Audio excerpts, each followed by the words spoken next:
Bonjour et bienvenue dans ce nouvel épisode du Rétroviseur. Nous sommes au Mondial de l'Automobile sur le stand Renault.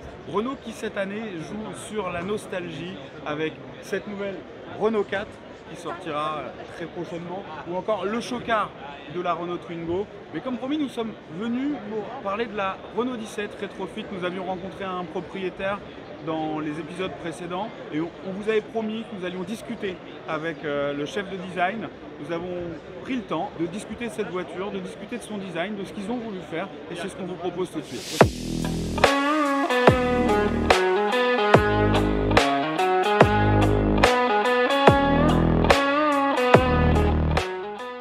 Bonjour Sandy. Bonjour. Bon, décidément, on se voit que sur des modèles très nostalgiques. On s'est vu il y a 2 ans sur la Renault 5 Turbo électrique, incroyable. Et là, on se retrouve dans une Renault 17. Qu'est-ce que vous pouvez nous dire sur ce modèle, sur ce que vous avez souhaité faire de cette voiture? Ce modèle-là, spécifiquement, c'est un resto mode. Du coup, c'est une combinaison de 2 mots. Il y a le resto, ça fait la restauration, et modification. On a modifié, c'est le mode, resto mode. On a fait ce projet avec Oraito. On fait ça assez souvent. On donne des cartes blanches à des designers pour travailler avec nous. Ça, c'est intéressant parce que ça nous donne une autre vision d'un autre designer. Ito, évidemment, il a son univers très architecture, très cinématographique, qui est super intéressant. Et on a travaillé main en main avec lui. On a mis une équipe à son service dans nos studios de design. Et main en main, on a travaillé une espèce de collab pour appliquer sa vision sur quelque chose qui est très réaliste. Avec Ito, on a sublimé quelque part l'R17. On a ramené l'R17 de l'époque dans un monde moderne et même projeté dans le futur. On voit projeté dans le futur avec ces écrans qui viennent remplacer, qui sont vraiment en lieu et place de ce qu'on pouvait retrouver sur le tableau de bord de la voiture, et puis cet écran central également. Effectivement. Et, là, les fûts de ces écrans, ça rappelle un peu les 4 fûts qui étaient là sur la 12e génération de R17. Évidemment, là, avec Nicolas, qui est un designer chez nous, on a revisité dans une forme très moderne, avec le graphisme essai, le UX UI revisité. Et effectivement, là, il y a un écran central en forme de carré avec des coins ronds, inspiré de l'univers de Ito, avec toute cette partie-là, avec une navigation dedans, parfaitement un jour. Vous avez aussi gardé les sièges, ça nous fait quand même penser à l'avant, à ces fameux sièges pétales. Exactement, bien vu. On a gardé la structure de siège pétale, du coup c'est la même structure qu'à l'époque. Évidemment, c'est une designer in-house qui a travaillé avec Ito, qui a redessiné tout ça.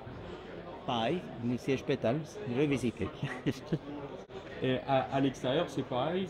Il y a ces fameuses ailettes aussi qu'on retrouve sur la Renault 17. Par contre, vous avez décidé à l'avant de mettre des phares rectangulaires. Oui, c'est marrant. Il y en a beaucoup qui vous le disent ou pas? Si, il y a eu des commentaires par rapport à ce sujet-là. On a gardé effectivement les jalousies, s'appelait, le gris qui était sur le pied-C, mais on a fait dans une forme assez moderne, très flush. Et sur les phares, en fait, la partie qui était très spécifique à R17, c'était les 4 phares. C'est vrai, c'était carré à l'époque. Mais là, on a revisité parce qu'il faut aller plus loin. On a un techno électrique LED qui sont très très fins. Donc, on n'avait plus besoin d'être carré et aussi long. On peut faire quelque chose de beaucoup plus élégant quelque part. Et c'est ça qu'on a essayé de faire avec Ito sur cette voiture. Elle est chaussée avec des pneus beaucoup plus gros que ce qu'elle a d'habitude. Ça, c'est votre marque de fabrique. La Renault 5, c'est pareil. Elle est chaussée avec des énormes pneus, je me souviens. En fait, je pense en design, les proportions elles sont importantes. Des objets de bonne taille, par exemple les roues, bien placés au bon endroit, dans les coins dans ce cas-là, et aussi dans le Twingo et dans le R5, ça fait l'atout en fait. Une fois qu'on a ça, une fois qu'on a les bonnes proportions, on peut simplifier le design. On peut faire le design très simple, avec pas beaucoup d'animation, et ça marche super bien. Et c'était ça l'approche aussi sur le R17. Du coup, effectivement, les jantes ils sont plus grandes, ils sont 19 pouces. Les jantes aujourd'hui sur cette voiture-là, ils sont plus grands que les pneus d'époque. Merci beaucoup. Merci à vous. Deuxième volet dans cet épisode du Rétroviseur, on part à la rencontre du musée Matra pour voir une pépite, une réelle pépite, quelque chose que vous n'avez pas l'habitude de voir sur les routes. Il s'agit de l'espace F1 et nous allons le détailler ensemble avec un membre du musée Matra qui nous a accueillis, avec lequel on a discuté. Et on a aussi évoqué quelques autres modèles qui vont certainement vous parler, notamment la Matra Rancho ou alors un petit concept car qui aurait dû terminer en voiture de série, mais malheureusement ça ne s'est pas fait. Une petite bombinette, on vous montre ça tout de suite.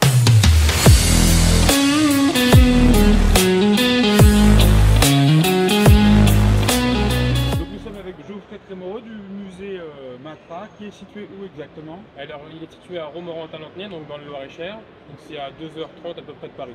C'est vraiment la première année que le musée Matra a son propre stand. Il y a quelques petites pépites qui sont là. Je vois la première juste là qui m'interpelle. Donc celle-ci c'est la M25. D'accord. Donc c'est un véhicule qui aurait dû sortir en série pour célébrer les 25 ans de Matra dans l'automobile. D'accord. Donc c'est une petite voiture qui est très rapide et qui est très légère. Elle fait 650 kg et elle est plus rapide qu'une Ferrari Testarossa. Qu'est-ce qu'on a d'autre sur ce stand là? Là, ça va parler aux amateurs. On a la Matra Rancho juste Tout à fait. Donc ici c'est une Rancho, mais dans une édition spéciale, la Rancho Midnight. D'accord. C'est une édition qui s'appelle spéciale, puisqu'en plus il y en a très peu qui existent encore actuellement. D'accord. Donc on a vraiment essayé de mettre sur le stand que dans les voitures de série des séries limitées. Des séries limitées, des choses qu'on ne peut pas voir partout. Je vois au fond quelque chose qu'on voit jamais sur nos routes. Non, à part au bout. Tout à fait, non, c'est l'espace F1. Ouais. Donc on peut voir uniquement maintenant au musée Matra du coup. D'accord. Et donc cette idée est née tout simplement d'une phrase de Jean-Louis Cossa. Parce qu'il avait une réunion avec l'équipe Renault.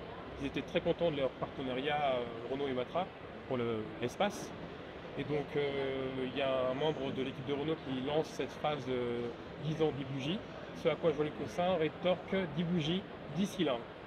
Et c'est ainsi qu'est née l'idée d'Espace F1. Bon, est-ce qu'on peut aller le voir quand même? Venez avec nous, on va vous montrer. Dans l'esprit, ils ont essayé de garder au maximum des pièces comme le rétroviseur, il est le même. D'accord. Et le tableau de bord n'a pas trop bougé, il y a toujours la boîte à gants, on peut aller voir. Ok, toute la partie haute du tableau de bord a été gardée en fait. Ouais. Où il y a le compteur, où il y a les bouches d'aération, juste les buses, et puis la boîte à gants, tout ça, ça a été gardé. Ouais. L'objectif c'était vraiment de garder le maximum de choses de l'espace. D'accord. Parce que l'espace F1 c'était aussi pour prouver aux autres qui se lançaient dans la gamme du monospace que l'espace était toujours le meilleur. D'accord. D'accord. Ok, donc intérieur tout en carbone, c'est 4 sièges baquets quand même. Ouais. Donc c'est la seule Formule 1 avec Alsace. Il a participé à quelques grands prix et il a fait aussi des essais presse et il a fait sa dernière sortie à Goodwood. D'accord, en quelle année? Au Goodwood en 2002. En 2002, et je peux même vous montrer un petit détail que j'ai retrouvé en chargeant l'espace F1 pour l'amener ici.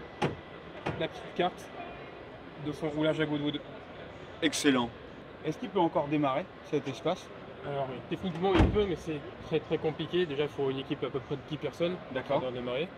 C'est un mélange de science, de technique et de mécanique.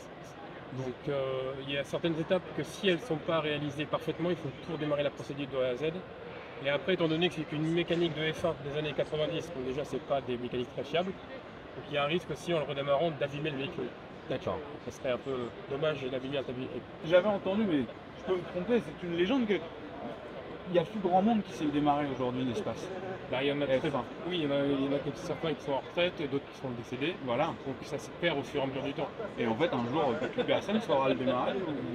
Après, s'il y a les plans, tout ça, la procédure, si elle est quelque part, il y a forcément des gens qui s'y connaissent peuvent le démarrer. D'accord. Mais ça reste vraiment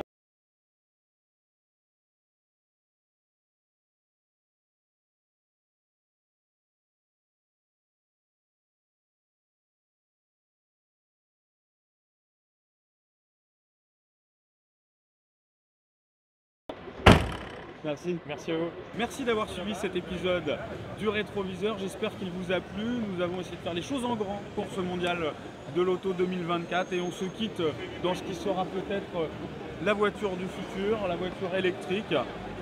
On vous dit à très vite dans le Rétroviseur. N'hésitez pas à vous abonner et à liker cette vidéo.